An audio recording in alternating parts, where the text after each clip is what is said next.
My name is Katja Fieguth. I'm a psychologist for OpenUp.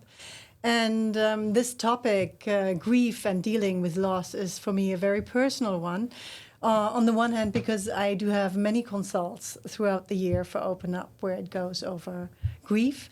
And also due to personal history in the last year, I experienced grief and loss. And that's why I think this topic and being able to talk about this topic is something that's very close to my heart. Well, let's start first by asking you a question. I would like to hear what brought you here today. And there's a poll. You can give your vote. You can let us know why you're here today. What made you join this masterclass? Yeah, and I see you have the 3 options. You lost a loved one, to gain a better understanding of how grief works, and supporting. And I see a lot of you are really here because you lost a loved one, most of you. Okay. Well, this will be a big part today of what we'll be talking about, but let me give you an overview what we're actually going to do today.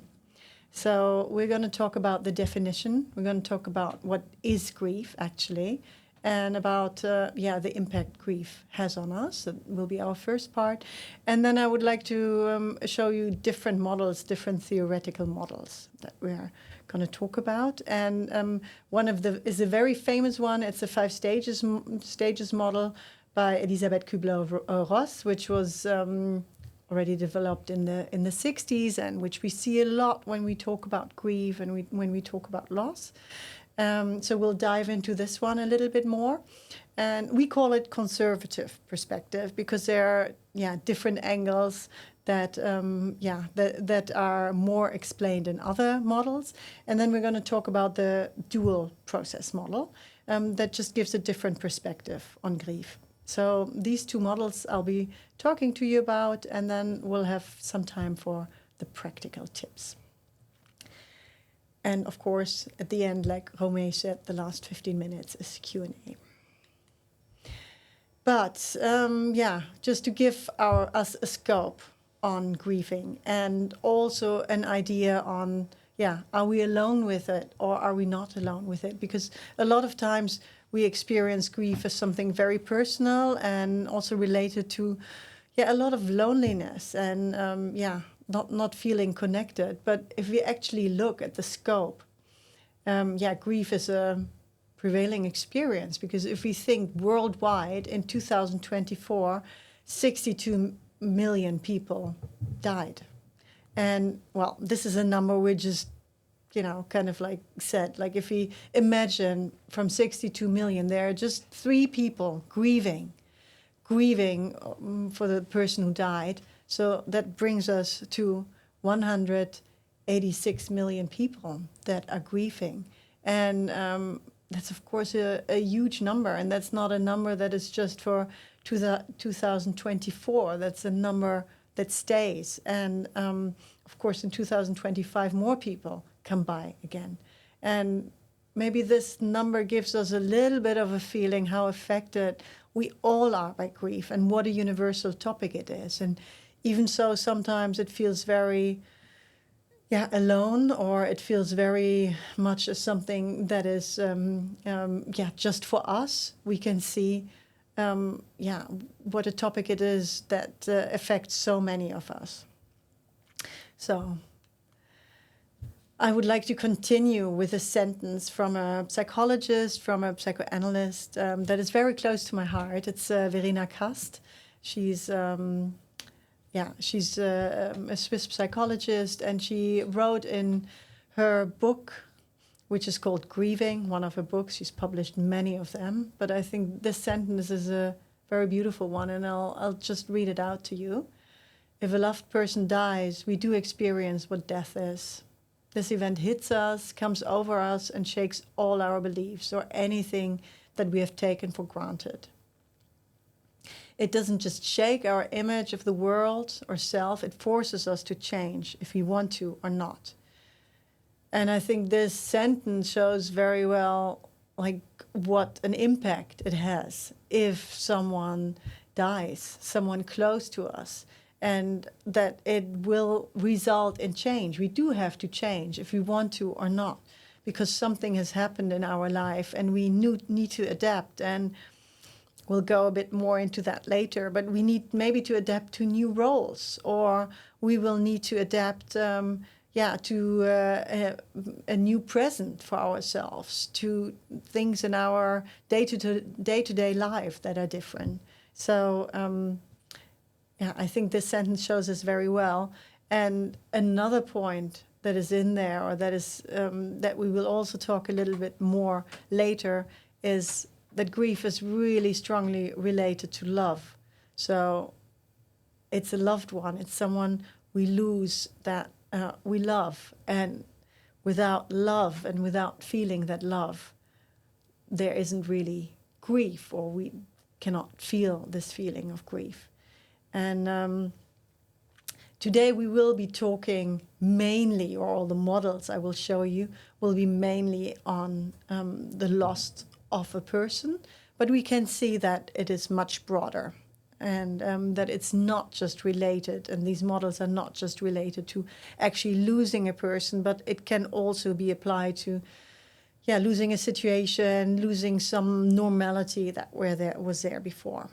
And for this, I would like to go with you a little bit into the definition, and also to look a little bit into different situations that are related to grief. So if you look at the definition, it said grief is an experience of coping with loss. So it's the experience that we feel when we adjust to loss and to something that we don't have that we had before. And it can accompany any event with challenges, and any event that changes our normalcy. And there are just a few examples here. So the one we think of the most common is really, I've lost someone, I've lost a partner, I lost a family member, I lost someone who's really close to me. And yes, of course, also an animal, a pet. Like if someone has gone like for many years with you, is very close to you, that's someone you can lose and that you can grieve about. But of course, it's also a marriage or a relationship or a friendship. So the end of something like that is something that, you can very much grieve, and which also forces you to change. Other examples are moving. For example, your home, neighborhood. I moved 1.5 years ago from the Netherlands to Germany. That is also a big change, and depending on how much you call it, can be grieving, or can be grieving that you lose people, or you miss people that you don't have anymore. On the other side, you of course also gain something from it. And about this point of what you can gain, we will also talk a little bit later in the more dynamic models of grief that we'll be talking about. Other points are job or career, financial stability, which is very much linked with that, or a dream or a goal. These are all points that you can lose and you can grieve on.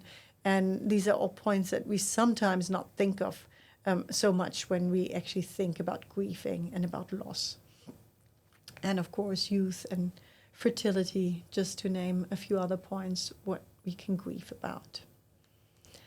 And after we looked at the definition and grief itself, I would like to talk a little bit more on how does it impact me? How does grief impact myself? And there are different levels, and we just picked 3 levels, 3 symptoms on how grief can impact us. And one point is the emotional symptoms. And maybe if you're grieving yourself, you can recognize yourself in some of these symptoms. And some you might recognize more and some less. And that's also something we'll be talking about more, that it's very individual. So if it's not on this list, it doesn't mean it's right or wrong. But all of these are just examples, and we can all experience them in a different way. So emotional symptoms could be sadness, but it could also be relief. maybe relief that after a long period of sickness, someone has passed away, or after I've took care for a long time of someone, that this phase is over. It could be missing, but on the other side, it could be excitement, which are very confusing feelings. It could be guilt and gratefulness. And we could see the emotions in anger or in sadness, or in just a feeling of nothing and apathy and regret. So there's a whole scale of emotions we could feel, and this is just an example of a few of them, how grief impacts us. And, well, of course, we have the emotional symptoms. On the other hand, we have the physical symptoms. So we can also feel it in our body. And, maybe you know which of the symptoms affect you most. But it can be fatigue. Grief is a process that costs a tremendous amount of energy. So it can be really tiring to grieve, very tiring. So fatigue is something that comes with it. Headaches, for example. We can feel restless. We can feel our heartbeat. Upset stomach, of nausea is something people experience. Or it can be really bodily, that we feel pain in our joints and our muscles, tightness in your chest or throat, or what many people experience is either much more appetite or much less appetite. And that's also a point we'll go on about later, how to take care of yourself. Things that change so much, like, for example, your appetite, it all influences, of course, again, how you feel. And trouble sleeping, insomnia is, of course, also something many of you experience, many of us experience when it goes on grief.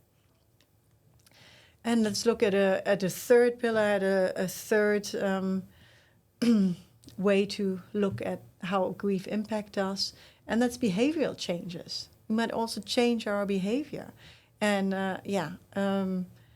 it could be confusion, of course, or a difficulty remembering, keeping track of things. Maybe we lose things. Maybe we forget responsibilities that we have. It could also be that, we've just lost a sense of direction. Like, we don't really know where we're going anymore. If we've lost our father, like, how does it feel? Like, how is maybe our mother? How is that... where do I still find guidance if that person was someone that really has affected us, or has helped us a lot? And of course, a whole thing of trouble thinking or taking decisions, making decisions can be something really, really difficult. And that's all something how grief impacts us, or how we feel grief. Let's move on, and let's move on to the model of the 5 stages of grief. Now that we've had a little bit of an overview, what is grief, the definition, I would like to show you the model that's actually the most talked about in literature. So if you are Googling grief, or if you look at websites, that's the one that you see most of the times. And we'll have a little bit of criticism of it, but let's dive a bit deeper into it.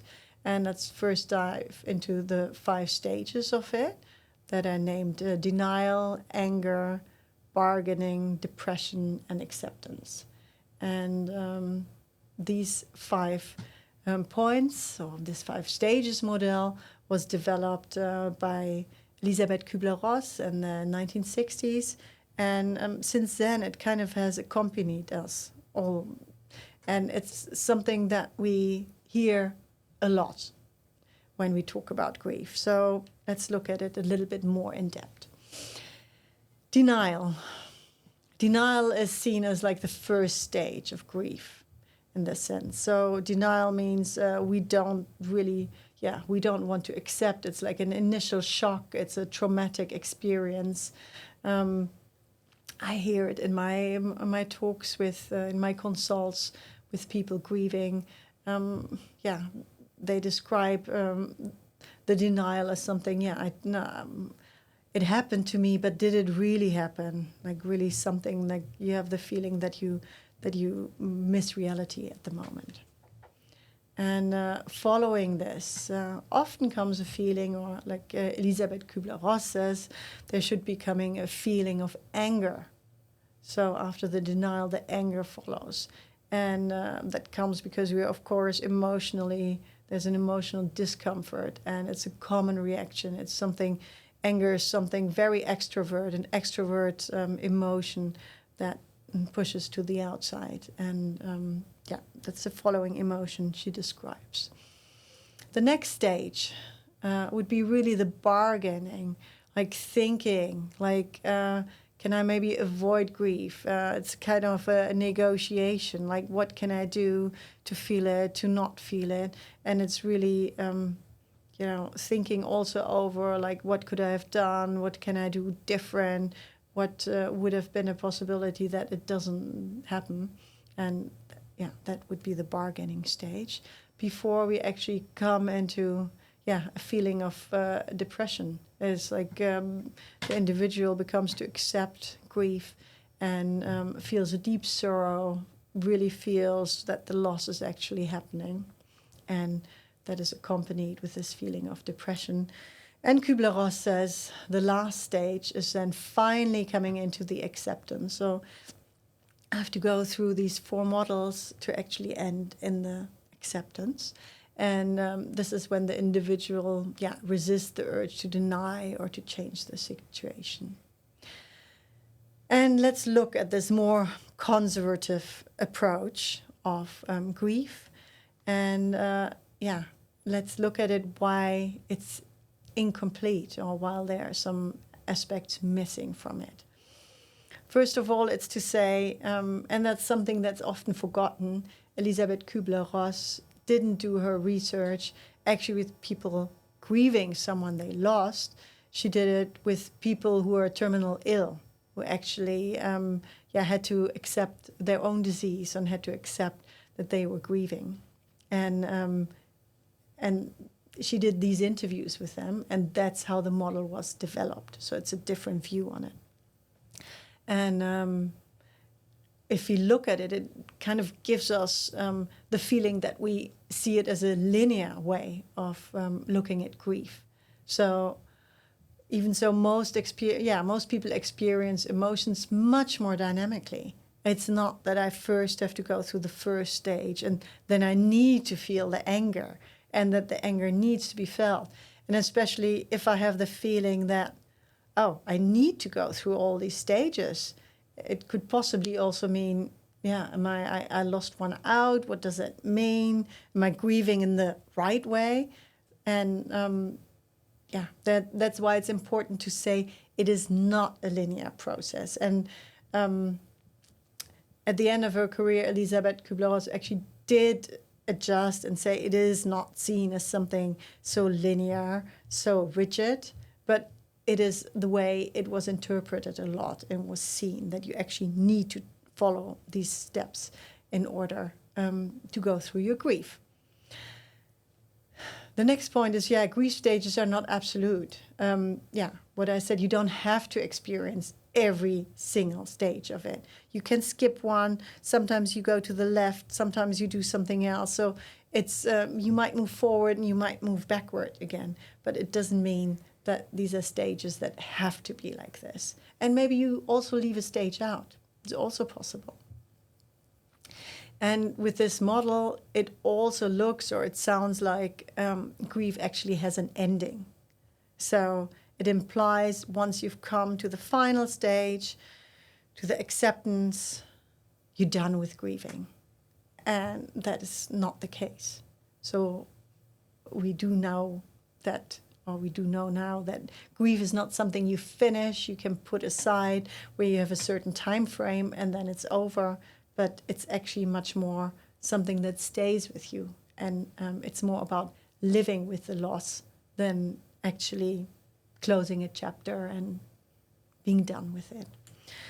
And there's a very nice verbatim from Nora McInerney about this that really symbolized that it's not something you close or you shut. And she has said, we don't move on from grief, we move forward. So it's really still it will always stay with us. And if you have the time, or if you have the time to see some TED Talks of her, she's really experienced very deep grief and talks about her way of dealing with it. And I think this is a wonderful sentence that makes very clear that it is something that stays with us, and we just find a different way of dealing with it, rather than closing the chapter on something. Having talked about the model from Elisabeth Kübler-Ross, I would like to give you a different model. It's the dual process model. And it was developed by Ströbe and Henk Schut. Henk Schut is a Dutch professor. He was also last week here for the Dutch Masterclass. And he introduced his view on grief, and he introduced the dual process model. And that's a much more dynamic view on grief. And I would like to give you a little bit more input on that. And you see here already it's more oriented on the loss and on the dealing with it. So in the dual process model, you can see it's a loss-oriented way, and it's a restoration-oriented. And let me talk you through these two columns. So if you're loss-oriented, then you're actually grieving. You might be in moments also of denial, and you're more focused on the parts that you're really missing, that you don't have at that moment. And maybe it's also something, the feeling of avoidance, or you don't want to do certain things. It's really the feeling of withdrawal. And I hear that a lot also in my talks when I talk about, when I talk with clients who've lost a dear one. They tell me that on the one hand, they have this grieving, but on the other hand, they see themselves picking up tasks again, or doing new things, or distracting themselves. And that can be something very confusing.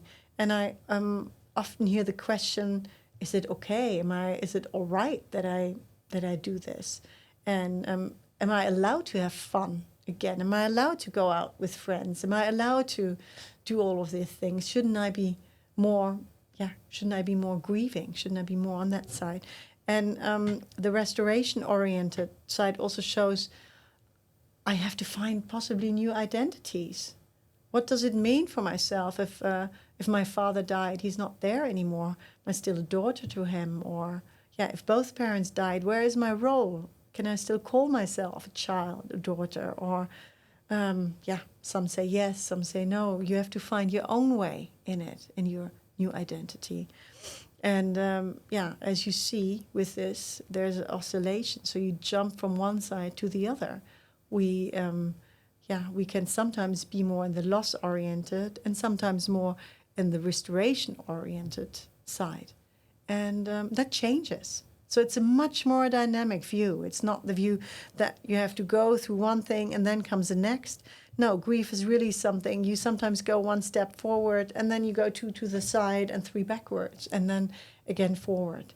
So this model gives a lot more flexibility to look into grief.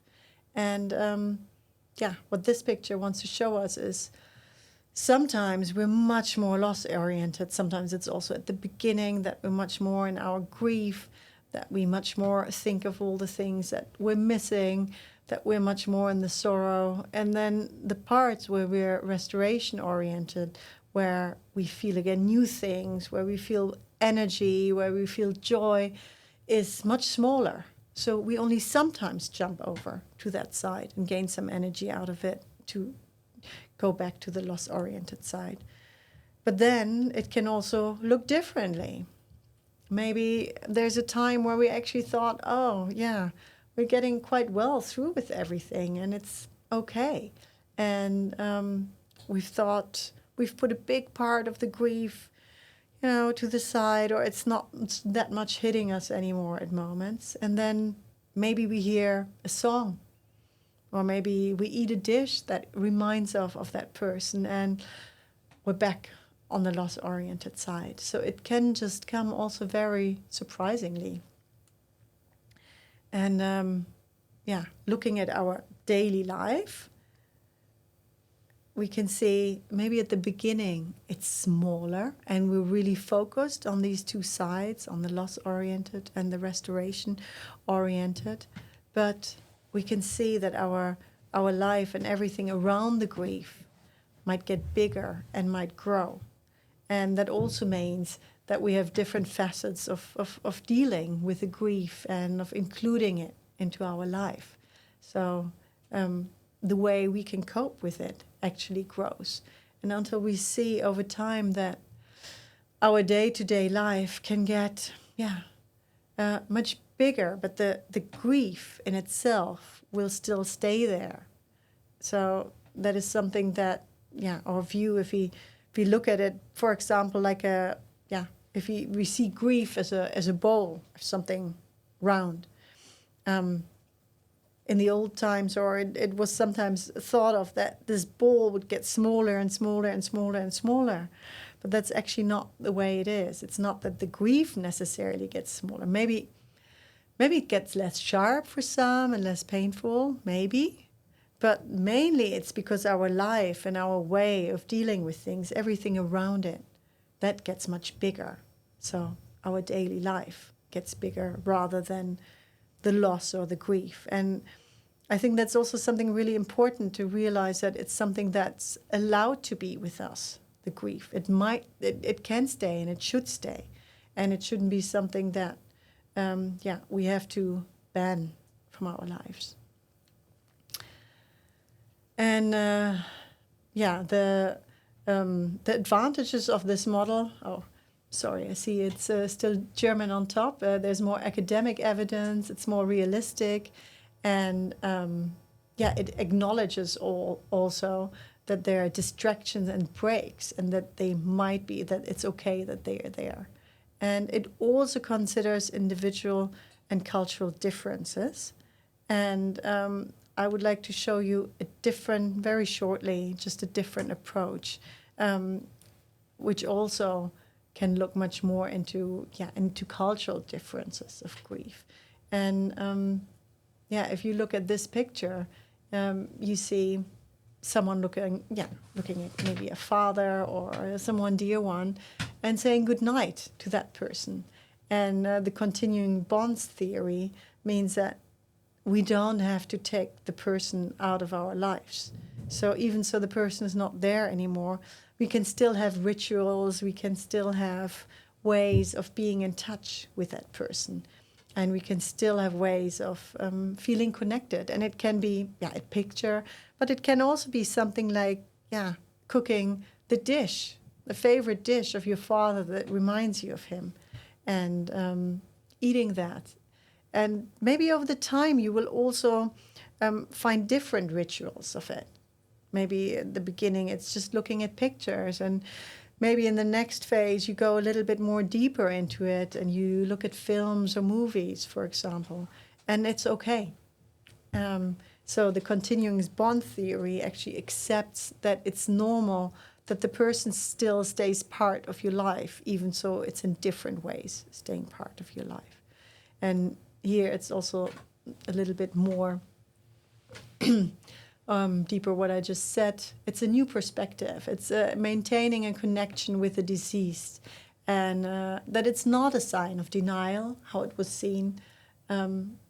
Sometimes years ago it was really said that you should finish it. You should finish your grief, and in this way it's accepted that it's actually a natural and a healthy part of that you have someone grieve with you, and that this person is still a part of it.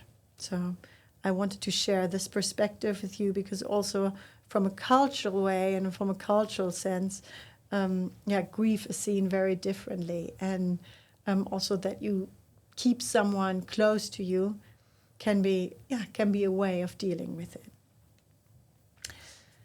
A few practical tips before we go to the Q&A session, because I think lots of you probably also are here to see, okay, what can I actually do if I'm grieving, or if I want to help someone who's been grieving. And beforehand, very short. It's not actually from your side. What has helped you before I give you my tips? Maybe you can let us know what has helped you when grieving.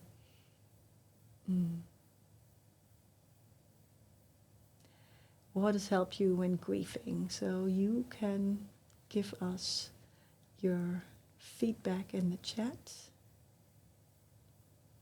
Yeah, taking care of the kids. Yeah, thank you, Federico. A lot of times it's really going back to normality. Yeah, that helps. Having people come over, we're here to talk. Also, yeah, praying. Wonderful to see all these different ways coming in, what helped you actually grieve. Or, yeah, also just saying, yeah, crying. Basically just, letting it out.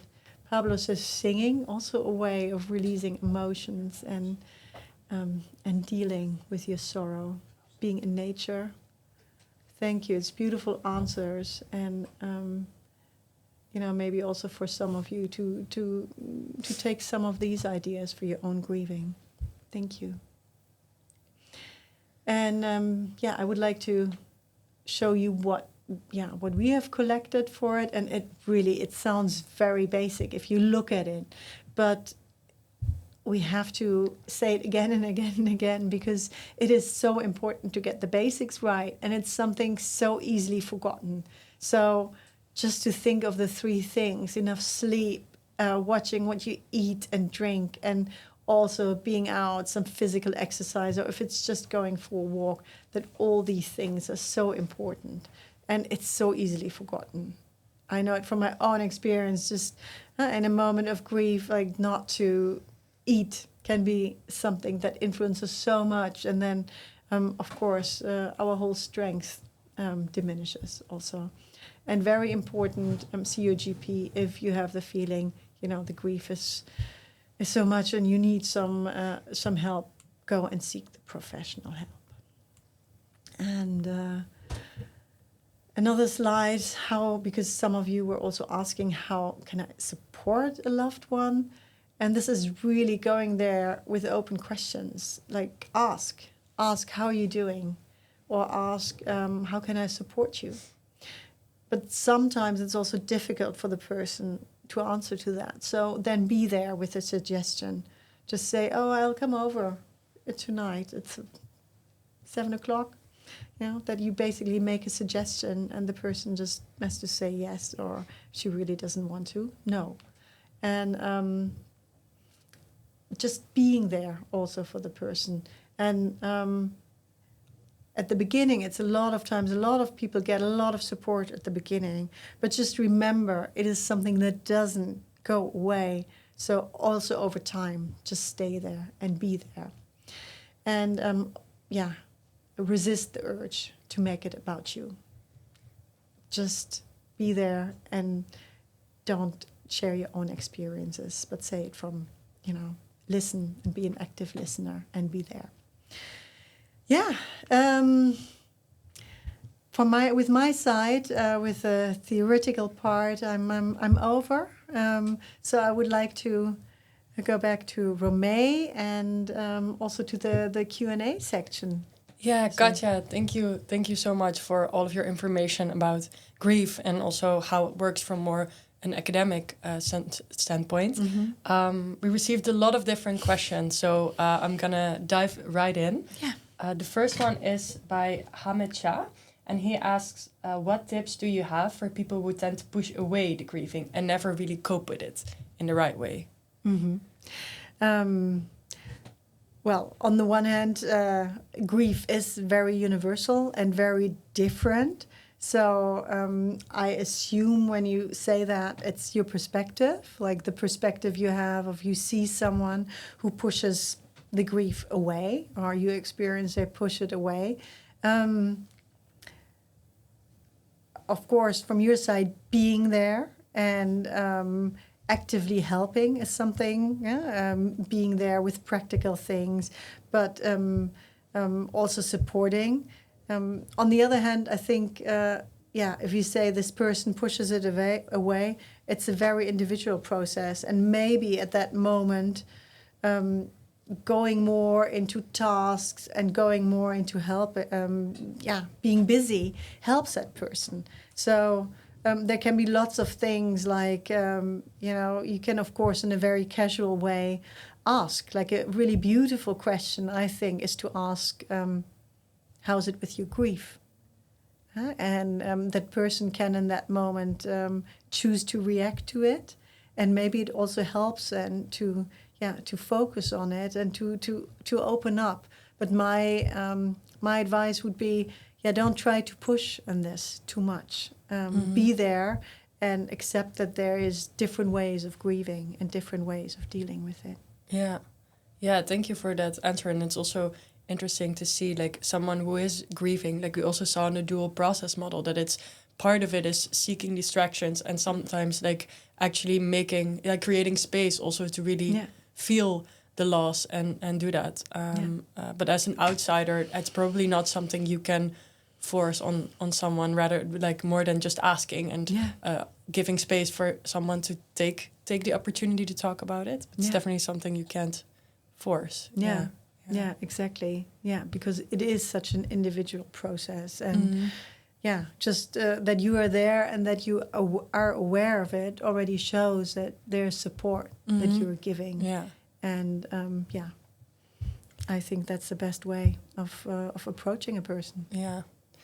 Okay, then we'll go into the next question. That is by Federico Bendayan. I hope I'm pronouncing it correctly.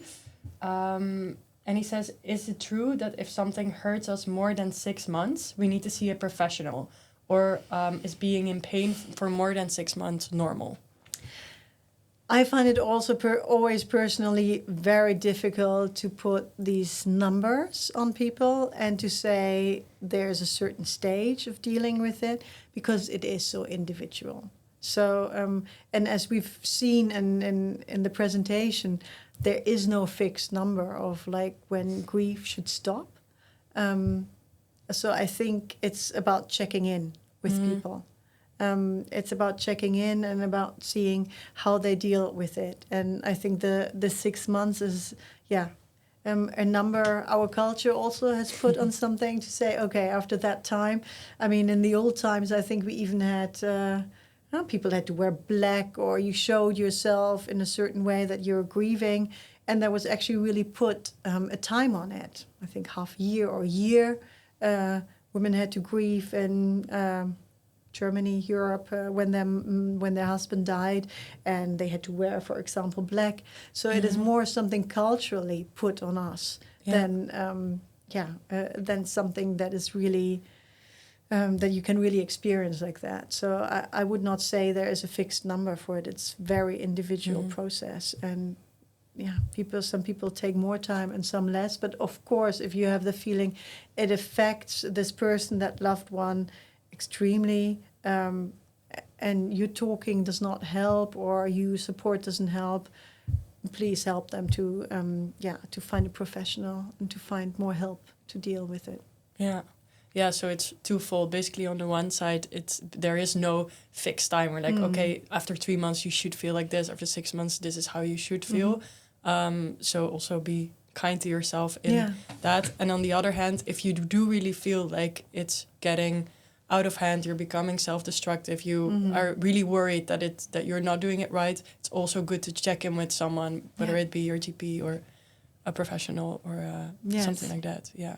Absolutely. And also someone, standing on the side, or, helping a friend. If that person doesn't see it, just be there on the side with, possibly helping to find the right person to get support. Thank you. Then we're going into the next question, which is by Imara Speak. And she said, is there a way to prepare yourself for grief? It feels very silly, but my pet is getting older and might die in the upcoming years, and the idea of it is giving me incredible anxiety, as I feel that I might not process this. Yeah, it's a beautiful question. Also a question that I get often also in my consultations. Because we, of course, all know that our life is ending, and the older we get, or if you see a pet where the lifespan, of course, is shorter, it becomes more prominent, the idea. On the one hand, it shows you love. I mean, grief doesn't exist with love, so it does show you that, if you love someone dearly, there will be grief, and that's something unavoidable. And I think, what you're calling, it's anticipatory grief. So it's something that you anticipate already. It's going to happen, the grief. And if you have parts of you grieving now, your grieving later might get smaller. So by the only that you're actually thinking about it already now might help, that your grief is maybe less intense or more bearable because you're already thinking about it now. And, well, things like, cherishing the moments or making sure you have still done all the things you want to do. If you have a bucket list of what you still want to do with your, how you will want to appreciate still your pet, maybe pictures or anything that you need to really remind you of it. Please do it. But also here, I think the awareness that you're aware of this moment, that it will happen and that it's there. Follow the feeling and allow it also. It's okay that it's there. Feelings in general, the moment we push them away, they usually get bigger. It's something psychologists, we always preach. So, feel it, and it's okay to feel it. I like what you're saying also, because she says like, I find it silly that I'm already panicking about this now, whereas you're actually saying, no, it's your body trying to prepare you for like, hey, I've already seen that this is probably going to be a potential problem when we lose this because it's so important to us. That's why I'm already preparing you for it. And also it's a really nice way also to reframe it for yourself, to see, this is something that's really important to me, and that now that I have it, can be grateful for, and also think about, if I might not have that at some point, what can I do, and how can I prepare myself? Really like that that viewpoint. And it definitely it helps, and it just shows really how important that person, that animal is for you, and it might be helpful to think about it already now. Thanks for summarizing it for me. Then we're going to the next question, which is from Cindy Klomp. And she asks, how to share grief with those around you? As grief comes in waves, it can really overwhelm you at unexpected moments. Well, I think it always helps if we, if we have people that we're close to, we can, of course, share the grief in a different way. Or when you're experiencing grief, it means maybe also someone else from your family or from your circle of friends is experiencing the same grief. And I think openly talking about it, and also, allowing yourself to stand still with your feelings, and maybe in moments where you're more, in the moments where you're more, not feeling your grief that much, but you're more in the restoration phase where you're actually thinking of what all, is going positive, to also at that moment, take the minute to talk about it and to say, okay, right now it feels like this, and I know that there will be another wave again. And also checking in with the people around you. Like, how is that? Do you feel comfortable about it? Is it okay? Because I hear it also from friends who are very close and who can talk about anything. And when it comes to grief, sometimes you feel helpless and you don't know how to help that person. And that can be difficult for both sides. And to bring it then back on talking about this feeling of helplessness and asking, how can I support you, could be a way of dealing with it. Yeah, very, very interesting. And also this idea of like seeing it as waves, also knowing that there's probably also going to be a calmer point again.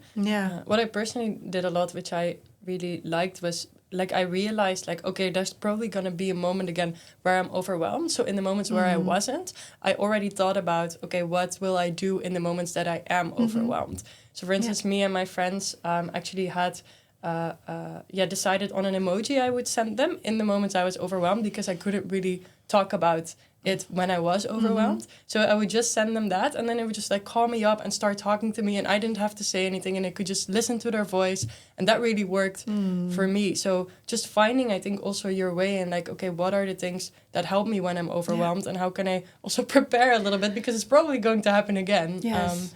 And stuff like that. So I think that's also about finding it out yourself. Yeah, absolutely. And that's it's a beautiful way, that if it works for you, to just signal someone, okay, I need you right now.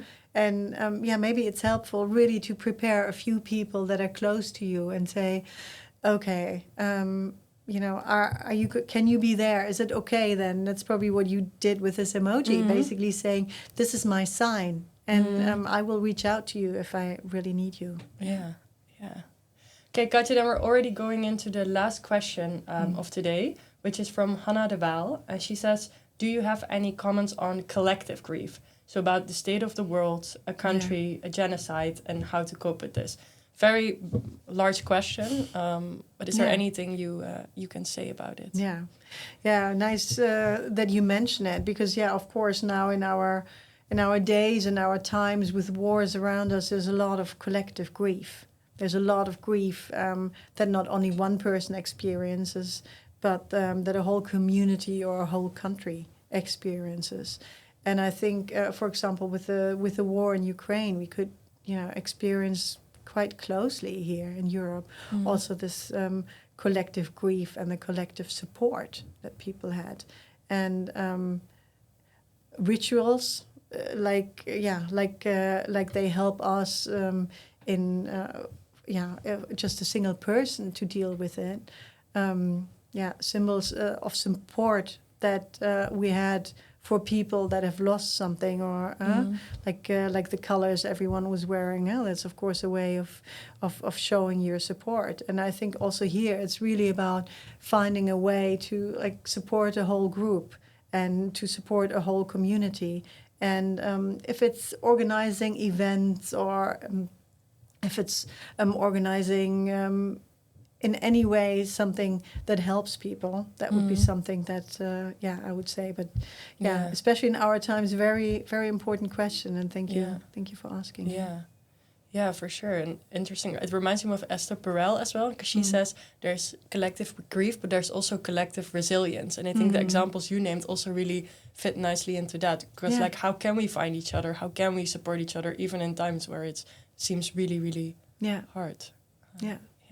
Yeah, thank you. It's a good example to name that. Katja, thank you so much for all of your information and for answering all of these questions. For the people at home, we have two things for you. The first one is we created a handout which has a lot of additional resources on grief. So these are books, but also podcasts and things you can listen to and read more about that can help you in your process. So as you can see on the slides, go to the apps, the handouts, and then you can download them. So feel free to check that out. And then, like I said in the beginning, we host a masterclass every month. So if you would like to join next month's session on resilience and the growth mindset, feel free to already subscribe to that session. I want to end it on this note. Thank you so much for joining us today. I hope you have a really good rest of your day, and hope to see you soon. Bye. Bye-bye.